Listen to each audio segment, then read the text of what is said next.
Hello and welcome to My Mom's Basement, presented by Barstool Sports and 3G. I am your host, Robbie Fox, along with my co-host, Clem, for what will be the final episode of My Mom's Basement before Ahsoka recaps start. So catch up on your Clone Wars, catch up on your Rebels. If you don't have time to do that, watch one of those YouTube recappers. Clem, how are we doing? Doing great, Bob. I like how you said this is our last My Mom's Basement. Get people a little worried here that we're getting canceled now that the boss man's back in town. But Uncle Dave, he's a basement boy at heart. I mean, probably doesn't even know we have this podcast or what we talk about. But nonetheless, it's nice that we're going to get Dave on for a Star Wars episode at one point. Maybe if Ahsoka just crushes or season 2 finale or something. But we're going to get Dave on. I'd love to hear his takes. Yeah, me and Dave were texting this week actually about a basement-related topic. He was at an Ed Sheeran Sirius XM show, like a very exclusive Sirius XM show. And he said Silvana, his girlfriend, was asking him if there were any TikTok celebs there. And then he shared a photo of her standing next to Paul McCartney. And that was stunning, to say the least. I quote tweeted it. I said, Dave is going to have to take me back to Disney for me to get over this one. It was tough to see. I asked Dave if he had any interactions with Sir Paul. He said no. He said the vicinity, though, the 5 feet around him, was Paul McCartney, Billy Joel, Bon Jovi, Robert Kraft, Michael J. Fox thrown in the mix, Marty McFly. Right. Shout out Mark. Some of the most famous people you could have at this Ed Sheeran show. I was actually thinking in my mind, if you're Ed Sheeran, it's the coolest fucking thing in the world, knowing like a Beatle decided to leave the house to watch me tonight. Like, yeah. What? That's the coolest thing ever. And Dave, of course, the pizza guy. The pizza guy. If you're listening to this episode on the podcast feed, it will be followed by an interview with Cody Rhodes that I went to Philly to do yesterday. It's a great interview. If you're not a wrestling fan, stay tuned anyway. We talk about Star Wars, and he's got some crazy takes. I think people are going to find them to be crazy. So I'm really excited for that. If you're watching on YouTube, just make sure you check out that interview after you watch this video. But I was going to Philly to do this video because WrestleMania is in Philly next year. So they're promoting that. Tickets are on sale and whatnot. I was going to do the interview sitting at fucking half the 50-yard mark with Cody on the field. And I was like, this is going to be awesome. Amtrak, our train left an hour and a half late from the station. Thank God the interview even happened, but we lost field access because they had to get it ready for the game this weekend. So we wound up doing it in like the background of a suite. You wouldn't even know I went to Philly for it. It was one of those things where we went for the location shoot and couldn't do it. It's still a very good interview. And especially if you're on the podcast feed, that doesn't matter at all. The incompetence of Amtrak costing. Think about that. Frank's rant was because he missed I don't think he even missed first pitch of that Mets game. Looking back now, he missed the balloon ceremony or something. He got very upset about the balloon ceremony, and he got a massive career out of it. Our guy Rob Fox was about to be at the 50-yard line for an incredible interview. So shout out to you for. I did get to go on the field. They it was like a charity thing. Like, here, you walk on the field for a second and then come right back. I was just like, all right, it's Philly, and I'm not an Eagles fan, so I didn't give a shit. No, yeah, we don't like Philly in the basement. I can agree on that. Let's see. Well, you're a Yankees fan, so you don't care about the Phillies, but you are a Commanders fan. No, fuck the Phillies. I remember 2009. We beat them in the World Series. Fuck them. Yeah, fuck them. Fuck them. We're going to get a few angry Philly, basement boys and girls. Guys, come on. The basement, it's all love down here. I'm going through some things in my teams right now, so you have to understand that. Yeah, this is going to be an episode where we just go through some topics of the week. We're going to keep it short and sweet because we want to throw over to that Cody Rhodes interview. The first one I want to bring up, you went and saw Teenage Mutant Ninja Turtles Mutant Mayhem. I have not seen it, but what is your review? What'd you think? It ruled. It was so fucking good. So I had a few people reach out and were like, hey, Clem, check out Ninja Turtles. It's funny. It's hit some nostalgia points. The kids love it too. And I didn't even know that the movie was out before then. And AJ had said oh, my friend Danny went and he loved it. Can we go? And I was like, yeah, of course, dude. And then people were telling me how good it was. And I'll be 100% honest. AJ loved it. I might've loved it more than him. And I'm not I haven't watched any of the real new Ninja Turtles. I know there's 100 different, streaming shows and movies along the way. I probably haven't watched the Ninja Turtles since I think there was a Ninja Turtles 2, the movie when I was a kid. Secret of the Ooze, yeah. Secret of the Ooze. You never saw 3 where they time travel? Nope, because that's when I was like getting a little too old for Ninja Turtles. You have to remember, I'm like a kid at this point, so I'm growing You older. got out at a good time. The third one. Yeah, not good. There was a lot of that going around where like my childhood started just being betrayed by like Hollywood and stuff. So I missed a lot of really bad things with like the number threes. By the way, shout out Frank the Tank for having the pizza window. That's just another thing with Frank. I always think of as the pizza window when we always talk about the Ninja Turtles, and they would take the little what is it? From the sewer cap. Yeah. Oh my God. What a maniac that guy is. But so I loved Ninja Turtles as a kid. It was probably my favorite cartoon when it was around. I had all the toys. This movie is just so fucking fun. I told my brother, who's, you know, in his 30s, he's like me, he's older, but he grew up with loving them. And I was like, you got to see this movie. He doesn't have kids. I'm like, just go on your own. Or, you know, I think a couple buddies wanted to see it. It is. So I say this with all due respect, and it's not as good as it, but it mirrors the same feeling I had after I left the Spider-Verse movies, where it's a kid, it could be a kid's movie. This one I think is more kid beats than say Spider-Man, which I think you could almost make as just as much an adult movie. I think it was a little almost too adult for my kids when they saw it. They have no interest in seeing it again right now, which kind of makes me sad. At least what is it? Across the Spider-Verse. They didn't really love that one. It was a little too scary. They liked Into the Spider-Verse more. But this movie, super fun, good jokes that parents will get or adults will get, jokes that kids can like. The cast is out of this fucking world. And I had no idea about the cast going into it. And then I'm like, oh, wait, I know that voice. Oh, wait, I know. And I'm not even going to tell you who the cast is because I think it's almost better not to know. And you're just like, holy shit. And then when you find out who some of the other guys and girls are, you're like, oh, shit, that person's in it too. The soundtrack, we just reviewed Boogie Nights. It's like up there with Boogie Nights. And these are much more commercial songs than maybe some of the ones in Boogie Nights where there are some commercial ones, but there's a lot of good background music. The music is awesome. I said the nostalgia. They hit some things that, like, if you're a Ninja Turtles fan, you know.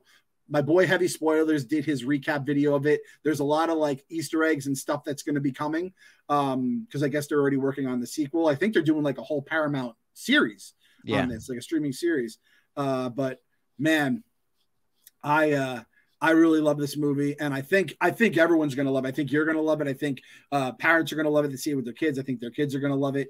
It is, and I think it has a 96 on Rotten Tomatoes, which I had no idea. I told Kevin too. I told KFC, I was like, dude, take Keegan if he has any interest in Ninja Turtles. Take it. He goes, I didn't even know this movie was out. I go, neither did I.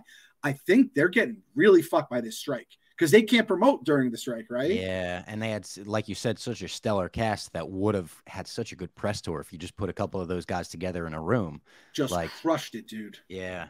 And you're right about that. Seth Rogen is he the director or writer? He's like the mind behind it in some way. Yeah. You know, he kind of spearheaded it, I think. So, you know, he would have been out doing Seth Rogen things, and then, you know, all the other people that are in it, which again, if you go on IMDb and want to see it, it's a fucking great cast and a lot of like, oh shit. Like, and then again, there's people you don't know. But anyway, great movie. Cannot recommend it enough. And I almost kind of want to see it again. That's how much I like it. And it would be weird to see. I'm definitely going to go this week for sure. I'm going to try to go tomorrow. Hopefully I'm going to get to Rough and Rowdy early, get to Wheeling, West Virginia early. So maybe I'll try to convince Roan to go to the movies with me. Rowan watching a Ninja Turtles movie just feels right. I have to ask, Clemmer has to be seeing this, right? He has a fucking tattoo on his leg. Gotta, yeah. If he hasn't seen it already, he's a bit of a fraud. And I love Clemmer. He's my teammate. But let's be honest, you can't have a tattoo of the guy. That's like when I went to Comic-Con and I saw Batman. I said, what'd you think of the most recent movie? He hadn't seen it. It's been out for months. You can't claim that and then not see it. Yeah. You mentioned the Spider-Verse movies. Another news item we saw this week was that Beyond the Spider-Verse is delayed indefinitely. And they're like, it's going to take as long as we need it to take, which a lot of people were upset by. I'm not upset by that at all. Like, don't rush these fucking movies. Make them great and put them out whenever you need to put them out. Even if it's another 5-year gap between the movies. We had one with Into and Across the Spider-Verse. I'm fine with that. Are you feeling the same way? Yeah, it's like disappointment. Because I go back to my idiot dumbass not knowing the To Be Continued was coming. Spoiler, it's like there's a To Be Continued. So it's like, all right, let's just scratch this itch and get it over with. I got to see my beloved Rio. Is that her name? I got to see. Yep, Rio Morales. I got to see Mamacita up there on the screen again. So I'm gonna make this weird. You know what? The longer they keep the Spider-Verse, the weirder I'm gonna get about Rio. So it's in Sony's court. But no, in all honesty, like we've seen enough Marvel projects that maybe could have used more time or maybe could have had some more thinking go behind them. I mean, I don't even trust the Feige anymore. So Trust that what's their Drax names? arm. That's the only thing I can think of. That's Lord and Miller are their Lord names. and Miller. Trust the Lord and Miller. That's the hashtag for how I feel about that. So we had rumors run rampant the day after we recorded our last podcast about Taylor Swift possibly joining the MCU in Deadpool 3 as the mutant Dazzler. And if you don't know who Dazzler is, she was mostly associated with the X-Men, and she's basically just a pop star superhero. In every picture I've seen of Dazzler, she looks very much like a Taylor Swift, maybe mixed with Lady Gaga type pop star. So in my mind, I was like, that actually seems plausible. As crazy as it seems, Taylor Swift is best friends with Ryan Reynolds. She once wore the Scream-used Deadpool costume to a Halloween party. She's literally revealed the names of all 3 of his kids with Blake Lively in the form of song.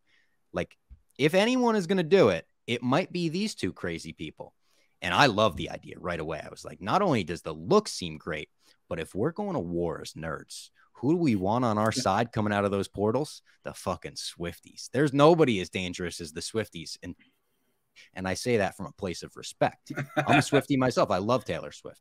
So I thought this was great. And then quickly afterwards, like hours afterwards, a bunch of credible leakers and people of that sort came out and said, this ain't true. It's just not true whatsoever. She will not be in Deadpool 3 as the Dazzler. It's a fun rumor, but it got put out there by someone that doesn't really know what they're talking about. I wrote the blog and said, I think even if she's not Dazzler in Deadpool 3, these rumors could make her Dazzler in Deadpool 4. How long did we say John Krasinski should be Reed Richards before they made that? So I'm kind of just mentioning this on the podcast to keep these rumors going, keep Taylor Swift and Dazzler associated, linked, and it's Deadpool as well. So I could see him like in Deadpool 4 being like, oh, there she is, a fucking movie too late, thanks to the rumors, Taylor, and then moving on with the movie, you know? I'm so mad that news came out after our last episode because, again, we're in the TikTok business as well. You throw Taylor Swift, MCU, and you have 2 very different factions of people getting onto the For You pages of them. Basement Boy needs the views now. We don't have the big casino bankrolling us anymore here. Need to keep the jobs, keep the jobs paying, the basement lights on. So I'm a little bummed about that. But I mean, speaking of basement lights on, if Disney wants to go from $1 billion to $2 billion movies, throw Taylor Swift in there. I think that's going to work. Sienna the other day, Sienna's always been like, she liked Bruno Mars when she was very young. I'm a Bruno Mars guy. My wife's a Backstreet Boys fan. She was a Backstreet Boys fan. And then the other day she goes to my wife, she goes, Mom, I don't want to listen to Backstreet Boys. I'm a T Swift fan now. She called her T Swift, Mom. And she's like, oh, well, excuse me, T Swift fan. So they recruit them young in the Swifties. Yeah. And trust me, man. It's like Tony. Yeah. Yeah, exactly. Oh man, so yeah, that is a group you want on your side. The MCU honestly needs all the help they can get right now, even though I feel like Deadpool is still doesn't have the stink on it that the MCU does after the Secret Invasion fiasco. So yeah, but I would love her just as anything. If she wants to be Dazzler, be Dazzler. But I'd love to have her in the fucking family here again. She's actually we'll a pretty good actress. She's been in a couple of things. Yeah, she's pretty good. Yeah, actually, I don't want the Swifties coming after Taylor me. She's Swift. Amazing. She's amazing. She'd instantly be the best actress in the MCU if she joined instantly. Today. She should win an Oscar. She's better than Olivia. Oh, this is a fun one.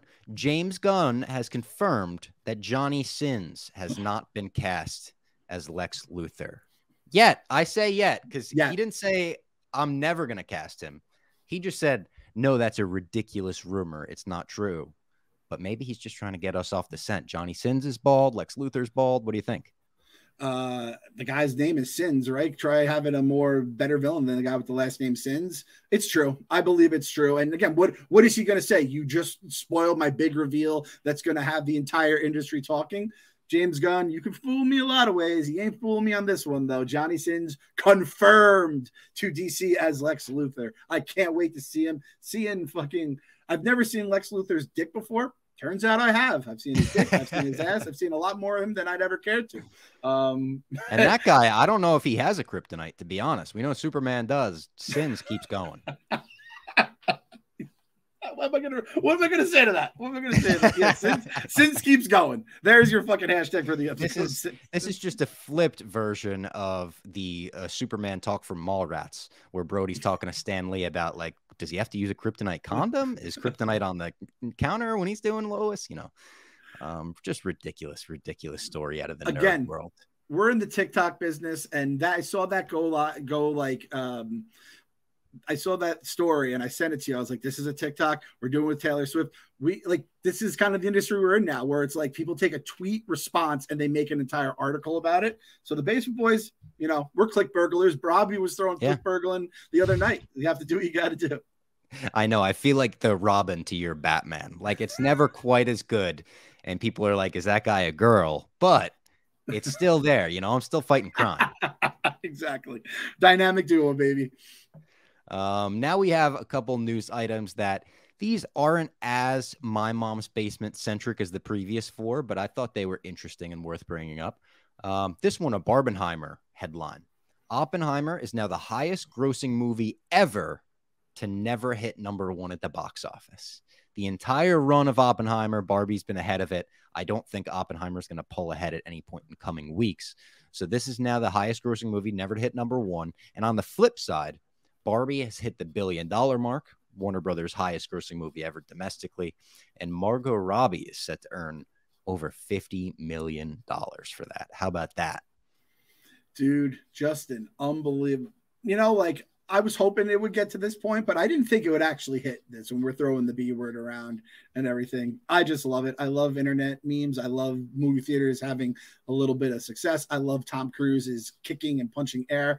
Did you see the interview with him where they were like, are you going to go see Barbenheimer together and whatever? And he's like, oh yeah, I'm going to see it together. I'm going to see one and then the other. I think I'm going to see Oppenheimer on like Friday. I'll see it in the afternoon. And then I'm going to see Barbie on, and it was like, he was going to say Saturday, and he could just, and he's like, yeah. And he realized. And yeah, and he's like, and I just hope, you know, the Oppenheimer, it's going to be a packed theater. And then I think there's going to be a lot of people at the Barbie show as well. A lot of people packed in the theater. And I'm like, this guy is only thinking about box office numbers. They broke him. Not Mission Impossible, Top Gun 2 broke his brain, where that's the only thing he cares about is like being the savior of the movies and box office numbers. And I just love it. I love this fucking weirdo just seeing. He definitely went to the movies, took a picture in front of the Oppenheimer poster and the Barbie poster, and then went to see Mission Impossible twice. Yes, I think that's what he did that day. He sat in the Lincoln seats too. That Eddie was in that time. Eddie seat, yeah.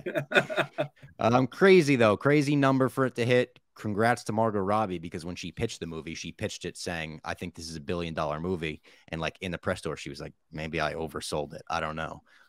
You clearly didn't oversell it. I saw an article being like, "There's no sequel planned. What's wrong with these people?" And it's like, yeah, I'm sure eventually they're going to make a sequel, because it's a toy commercial, essentially. Great movie, taking nothing away from it, but it's a movie for a brand, right? They're going to make more money making a Barbie 2. Right now, you don't need a fucking sequel. There's no sequel planned for Top Gun Maverick either. That was the biggest money-making movie of the last year. Mm-hmm. Some movies are okay standing alone, and I feel like we've lost that.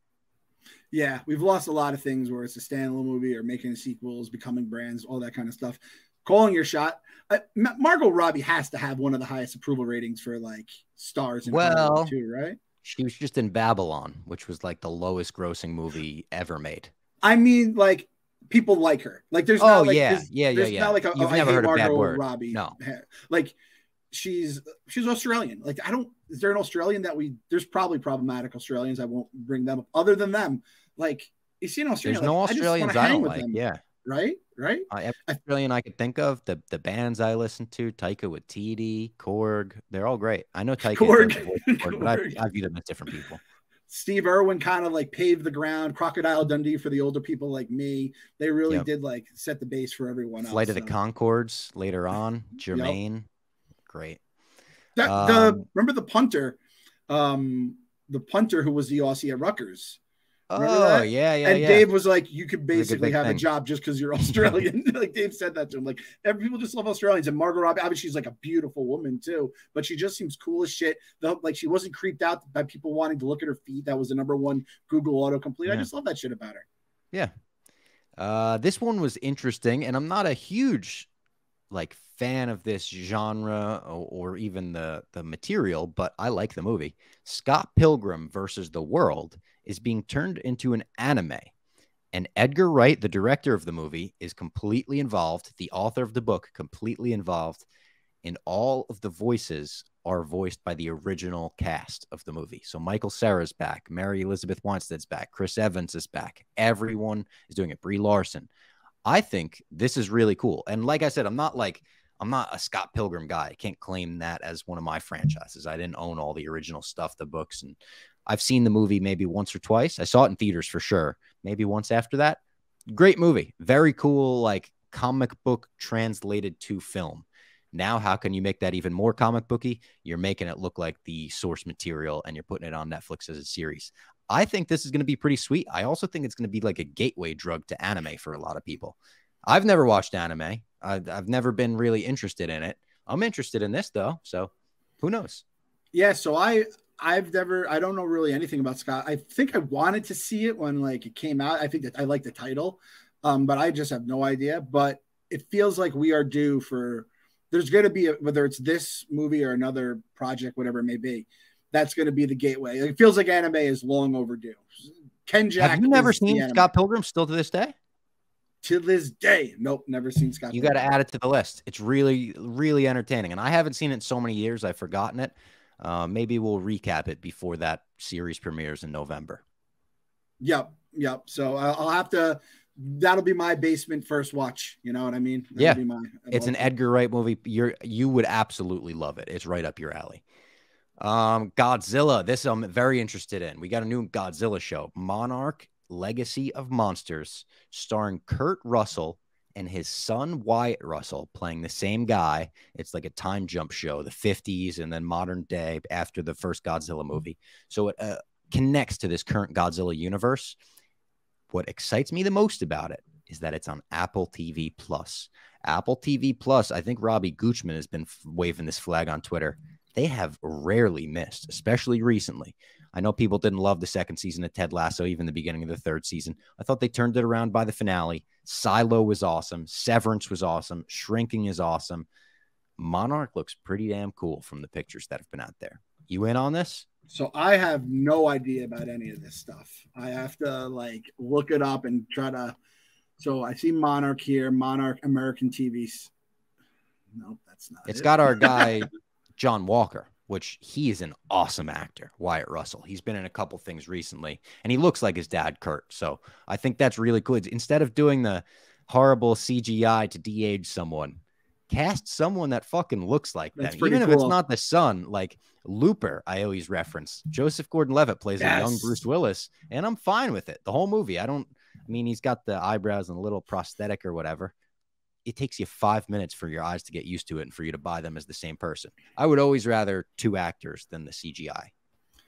I'm always like, I was a fan of King Kong versus Godzilla, which that came out during the pandemic.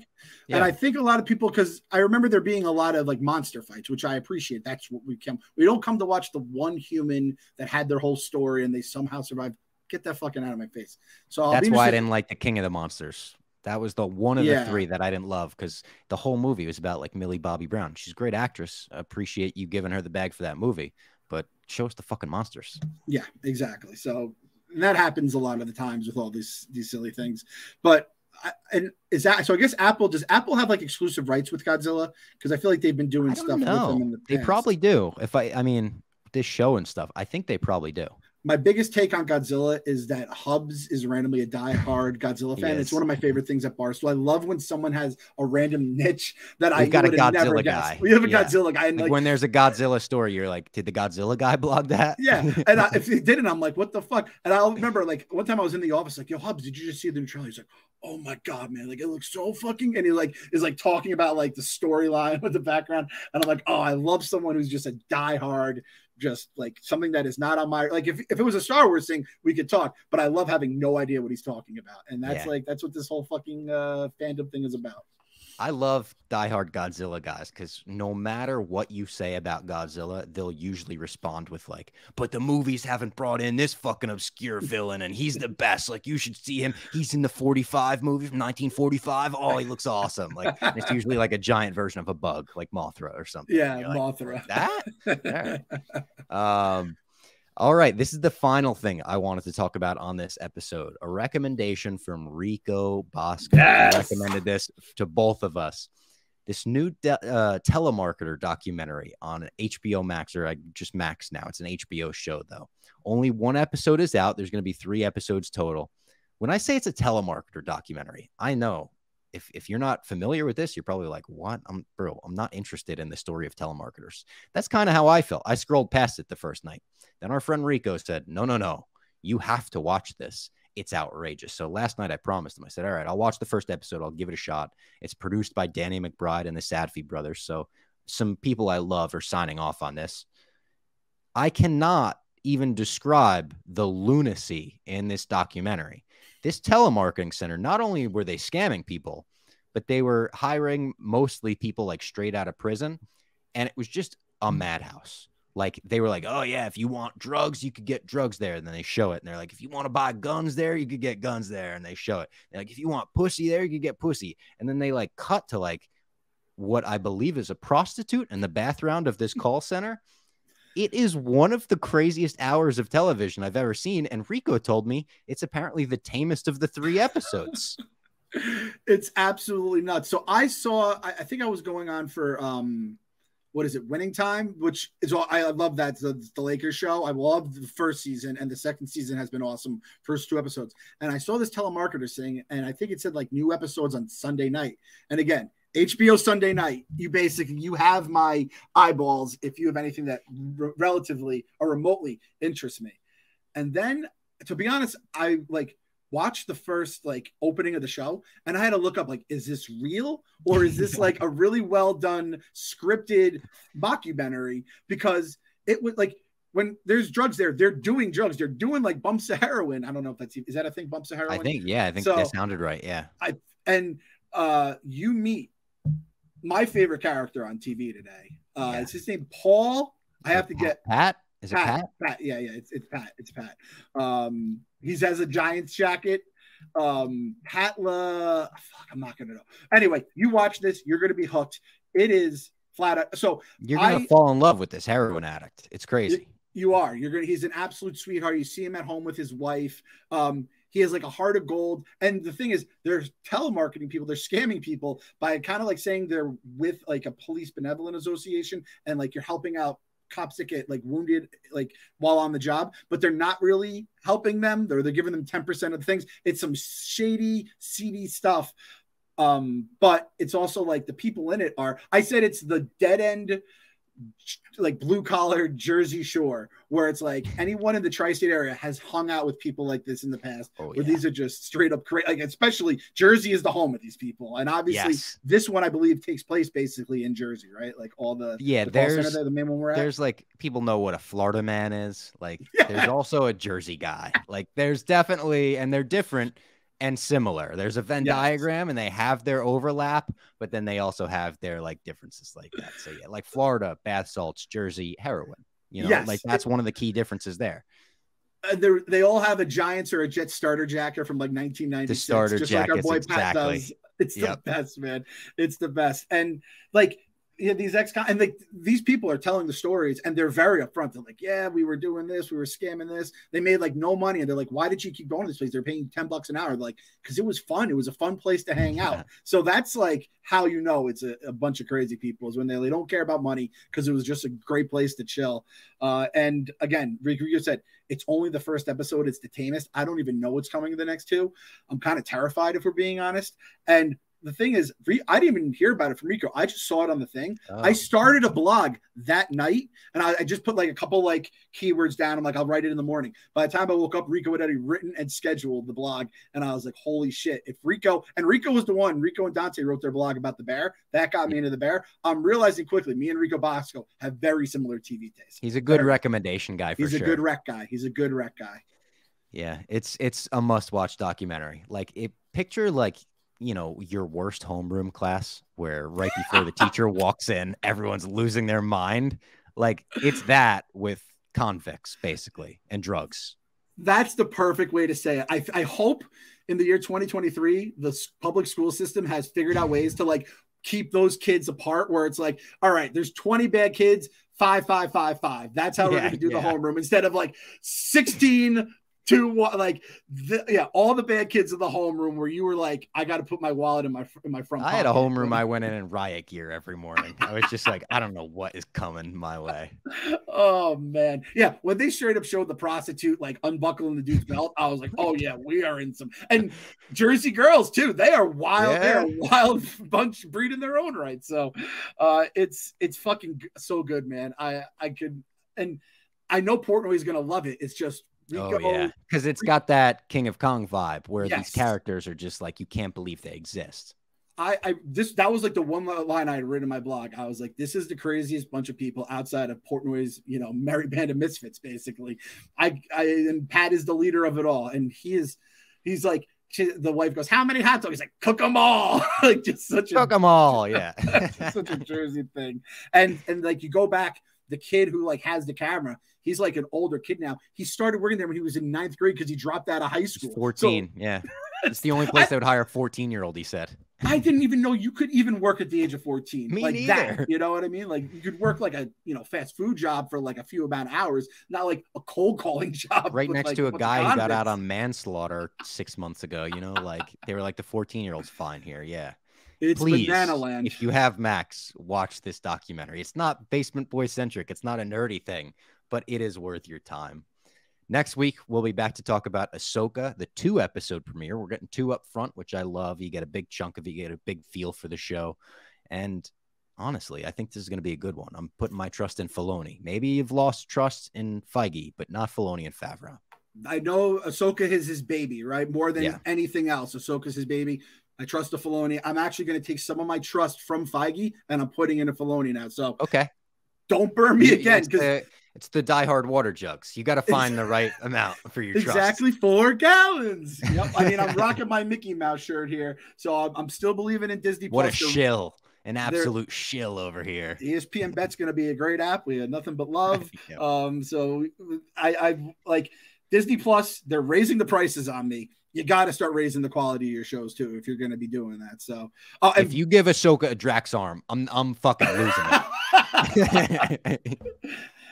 Because I'm just going to keep recommending Max shows, because I'll tell you, Max has Showtime, and I'll recommend all the Apple ones. Yes, exactly. Is that Silo? Because Silo, you said, is good. I don't know anything about Silo. Love Silo. What's it about? Silo is awesome. It's literally everyone in a future dystopian world lives in an underground silo. It's 144 levels, huge. They have like a Central Park type thing in the silo, schools, hospitals, a whole civilization.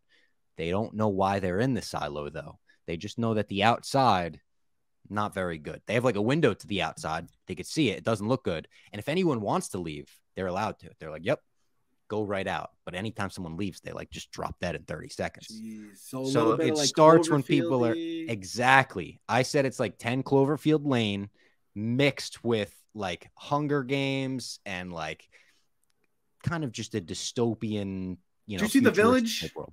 No.